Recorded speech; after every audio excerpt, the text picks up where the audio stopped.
Hello, grade 7. Welcome to our week 4 lessons in Mapeh. Here are the topics. For music, we have the Mindanao sound and music improvisation. For arts, still we are in Mindanao arts. For PE, the Tinikling dance steps development part 2. And for health, the coping with stress, which is healthful from unhealthful strategies. Let us start with the music, which is the Mindanao sound and music improvisation. So the music performed by the gong ensemble plays an important role in the lives of the Mindanao people. It is used in rituals and other special occasions. The different ensemble with their respective sounds reflects not only the enthusiastic musical involvement of the Mindanao people but also on their sentiments, way of life, and interactions with their environment and other people. So, for your music activity is that you are going to create your own improvised instrument, which is the dabakan. If you still remember, a dabakan is one of the membranophone instrument in Mindanao. So how you're going to create it or to do it. So here are the materials that you needed. First one, you need a jar, a used jar. Also a plastic cover, but if you don't have a plastic cover, then you can simply use plastics that you have at home. Then also a rubber band. So here are the procedures or the steps for you to make it. First one, uncover first the jar and make the opening side face upward. Then after that, wrap the top of the jar with plastic cover using a rubber band. And then you can now polish your work. On how you're going to polish it. If you have some paints or paintbrush, you can paint or create your own designs on the body of the jar, or you can also use other materials just like colored papers, cut some shapes and then paste it on the body of the jar. And then after that, that's it. Good job. You have already your do-it-yourself dabakan. Then please do not forget to take a picture of it and then just send it on my FB Messenger, your finished product of your improvised dabakan. And then afterwards, you are going to answer the following guided questions. First question is, what did you feel as you were making your improvised instrument? And then, what are the other materials you could have to make your instrument better?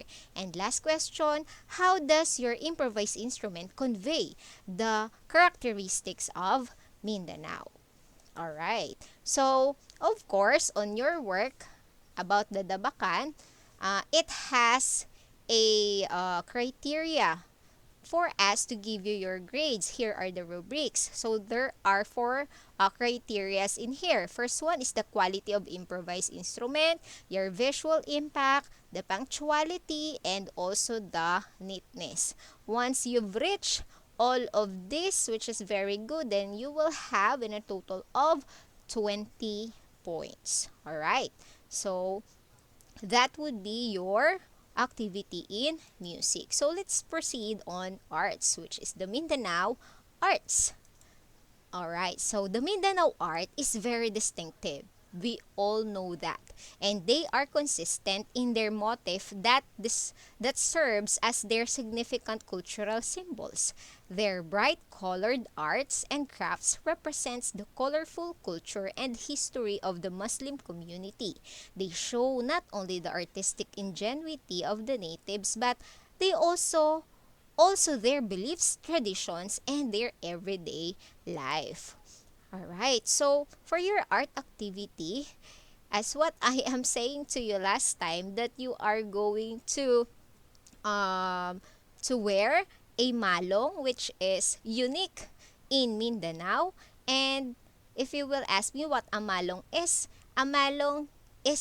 has different functions. So it can be used as a skirt for men and women. It could also be a dress, a blanket, a sunshade, bed sheet, hammock, prayer mat, and other purposes. But actually, the people of Mindanao, most especially the newborn baby, they are wrapped in this malong, and as he or she grows, this piece of cloth becomes part of his or her life. And then when he or she dies, he or she is once again wrapped in a malong.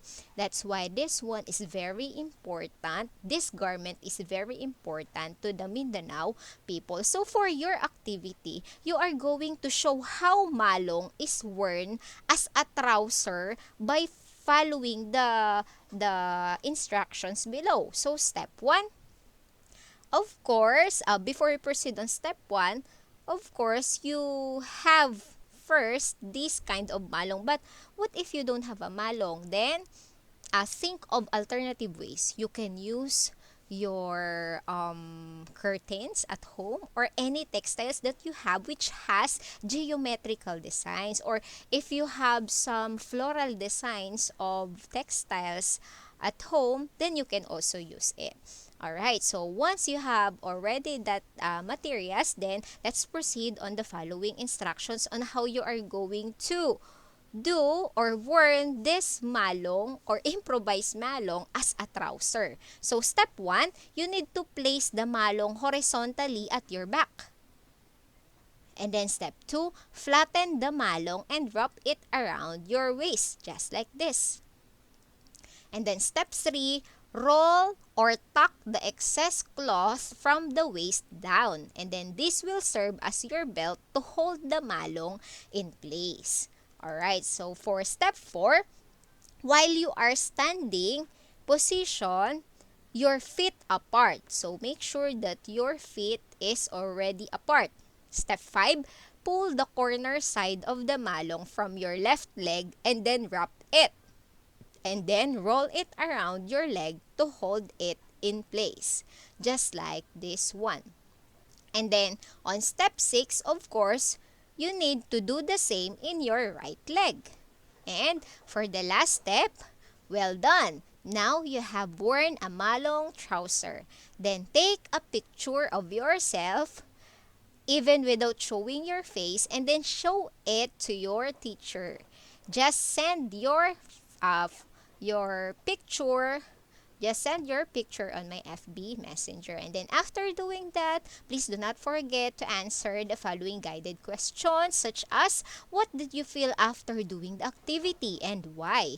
And why do you think Ismalong is very important to the Baranao people? And of course, it has also rubrics as a basis in giving you a grade. So there are just only 3. First one, if you follow the given instructions, then you will be given 5 points. If you have the knowledge about the culture, then another 5 points. And the attractiveness and craftsmanship, if it is unique, then that is another 5 points. All in all, that is 15 points. That is not the only thing or the only activity that you have in arts. You also have activity number 2 entitled I-compare mo. So, in here, you are going to compare the Indonesian batik textile to our own textile, or to the Mindanao textile, which is the Yakan's textile. So let's have a knowledge about the Yakan. The Yakan fabrics are traditionally used as garments. It is known for their use of bold colors and geometric patterns. Their love for color is manifested in their weaving. Yakan textile is usually compared to the Indonesian batik textile, just like the picture on this left. It is believed that batik has reached its highest artistic expression in Java, Indonesia.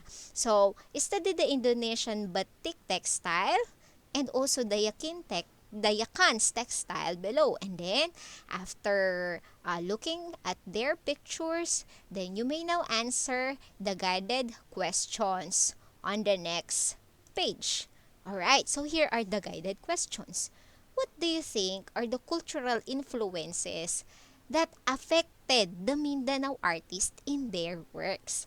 And then 2, what what is in batik that somehow made it similar with that of yakans? What do you think is their similarities when it comes to the fabric? And last, what differences do you see among the two traditional ethnic textiles? And then for the last question, what is their difference? All right. So that would be your art activities, the uh, wearing the wearing of malong to make it a trouser, and also the activity to comparing the yakan to the Indonesian textile. Now, let's proceed on PE, which is the Tinikling Dance Steps Development Part 2. We are already on Part 2. Alright, so engaging in folk dancing, aside from sports, activities can also help you achieve your fitness goals. You have learned the basic steps included in Figure 3, which is they call as Kuradang steps, and the Figure 4, which is the Tinikling step sideways. So the figures are more intense that develop your endurance, muscular, and bone strength. Alright, so for your activity, of course, you will continue to execute the dance steps in tinikling, which is the figure 3 and figure 4. The koradang steps and tinikling steps sideways. So in here, what you will need is a cell phone if you don't have a laptop, a speaker, or tinikling video, or just simply the cell phone that you have. Alright, so note, masking tape, garter, sticks, line of the floor tiles can also be used as a substitute for bamboo poles. Of course, all of us don't have a bamboo pole. So, instead of using a bamboo poles, you can just use a masking tape if you don't have a garter, or if you have a garter, then use a garter or sticks or a line on your floor tiles. As simple as that. Alright, so let us start with the step pattern of kuradang or the figure 3. So, still it is in a 3/4 time, wherein the counts is still 1 to 3 in every measure. So, change the step obliquely forward, right and left, counts 1 and 2, and then step left and right across the right and left in front for count 3. And then change the step obliquely backward, right and left, counts 1 and 2. And then point left and right in front, which is the count 3. So, for the koradang step, you need to take 8 koradang steps, right and left alternately. And then arms in fourth position, right and left high alternately. That is 16 measures. And at the last measure, the boy jumps over the left side of his partner facing the same direction. So that is the figure 3.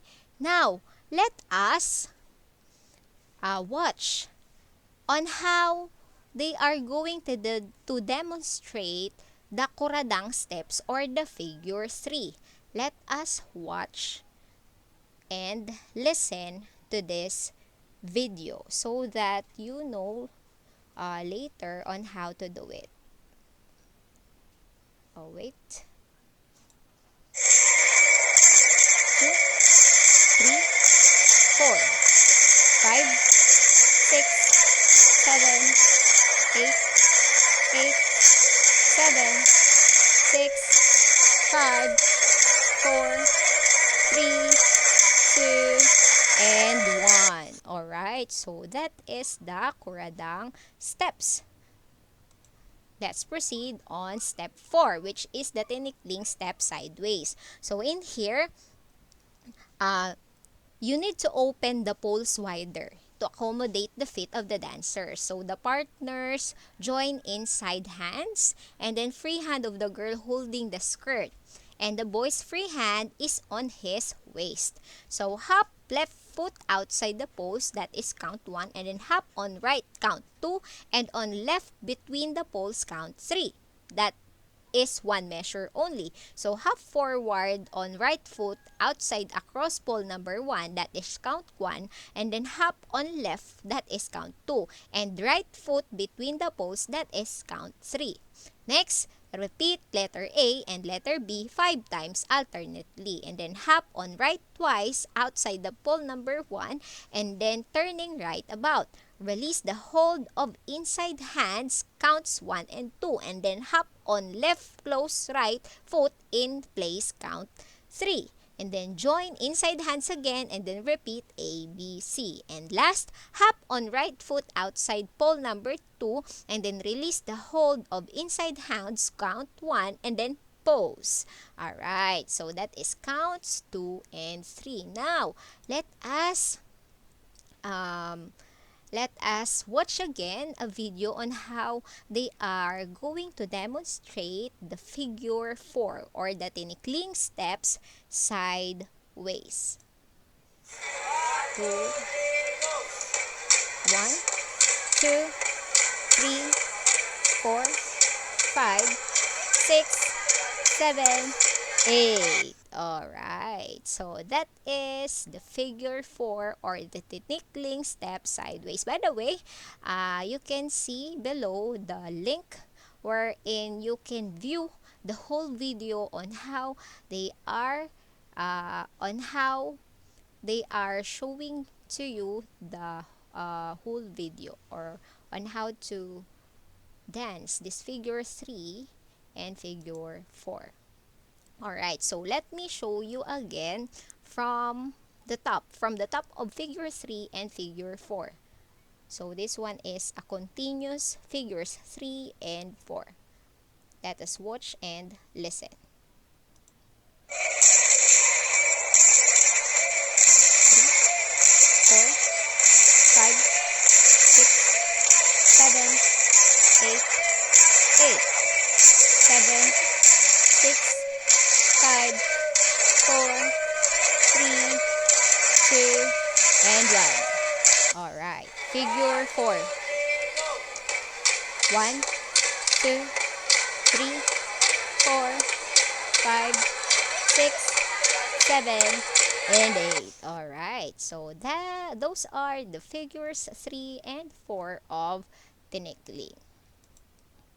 Alright, so after doing the figures 3 and 4, please do not forget to shoot a short video of your work and then send it on my FB Messenger. And then please do not forget also to include your answer on the following questions. You can just write your answer on your notebook. First question, what did you feel when doing the kuradang and tinikling sideways steps? And then, were you able to perform well the timing of the steps? Explain your answer. And have you exhibited discipline and teamwork before, during, and after the performance, and how? Fourth, describe the intensity level of tinikling as light, modern, or vigorous. What do you think is its intensity? Is it in light only? Is it moderate, or it's vigorous? And for the last question, what are the other exercises can you do to develop your endurance and keep your muscles and bones strong? All right. So, of course, we still also have our rubrics in here that will be serve as a basis in giving your grades. So, we have here 5 criterias. First one is your mastery, execution, timing, performance, and behavior. Alright, so once you've shown nice performance in each of the criterias, then you will be given 20 points. So for me, actually, it should be 40 points because that is a performance. Alright, so let's now move on. Health. Still, we are in coping with stress. The healthful from unhealthful strategies. Coping strategies pertain to the specific efforts, both behavioral and psychological, that could affect the person's stress management skills. These are actions that we employ consciously or unconsciously to deal with stress, whether it is a eustress or distress, problems or uncomfortable emotions caused by some factors or changes in our environments or situations. So, it could be a healthful or unhealthful. But what is the difference between them? Once we've said unhealthful coping strategies, it tends individual to feel good but in a short period of time only. However, it could have adverse and harmful, it has an harmful effects on one's life soon. And for healthy coping strategies, for instance, it may not provide instant relief to specific problems, but they could bring long lasting positive outcomes. So that is the difference between the unhealthful coping strategies and the healthy coping strategies. All right. So for your health activity, for activity 1, work it out, be a problem solver. So the direction is you need to complete the given tables below by narrating or describing your specific problem you are currently dealing with and answer the process questions. You may write your answer on a separate sheet of paper when the space is not enough and if it is necessary. So using 3 to 5 sentences, I think 3 sentences is enough already. Then describe your specific problem or situation that you are currently dealing with. So, for example, on the first question, what is your first reaction to this problem or situation? And for the second question, what is your first reaction to the problem situation is the best way to handle it? Why or why not? And third, what do you think is the best way to handle this problem or situation? And for the last, if that does not work, what will be your alternative plan to handle this problem or situation? So, on this particular question, you should have first a problem. And through these processing questions, then you will be able to solve your problems. All right. So for activity 2, this one is the healthy versus unhealthy coping strategies. So in here, the direction is you are just going to write each CS if the given statements or phrases below refer to a healthy coping strategy to manage stress, and write UCS if it is referring to an unhealthy coping strategy. Just write your answer on the space provided before the number. So, for number 1, do you think talking to your family members about your plan is a healthy way of coping strategies? If it is not, then put UCS or unhealthy. Next, number 2, social withdrawal or withdrawing from your friends. Next, number 3, sleeping too much or too little. Is it healthy or unhealthy? Next, obsessive thinking or overthinking. Is it healthy or unhealthy? Next, conduct relaxation activities, techniques such as deep breathing, mindful exercises. Is it healthy or unhealthy? Let us continue for number 6. Taking of illegal or unsafe drugs or drug or alcohol use. Is it healthy or unhealthy? Next, 7. Writing, drawing, painting, or doing various joyful and creative activities. Is it healthy or unhealthy? For 8. Exercising or getting outdoors to enjoy nature. Healthy or unhealthy? For 9. Becoming aggressive or being violent to others, just like hitting someone, throwing, or even kicking something. Is it healthy or unhealthy?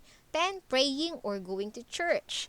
11. Eating or taking a large amount of junk food. Is it healthy or unhealthy? Next, 12. Distance yourself from the source of stress. And 13. Eat a well-balanced diet. 14. Taking up smoking or smoking more than usual. Is it healthy or unhealthy? And last, connect with supportive people. So, it is just only simple. You are just going to write whether it is healthy or unhealthy coping strategies. All right. So, that would be our lessons for this week. Thank you for listening. Please not forget to like and subscribe on this channel. Take care and God bless.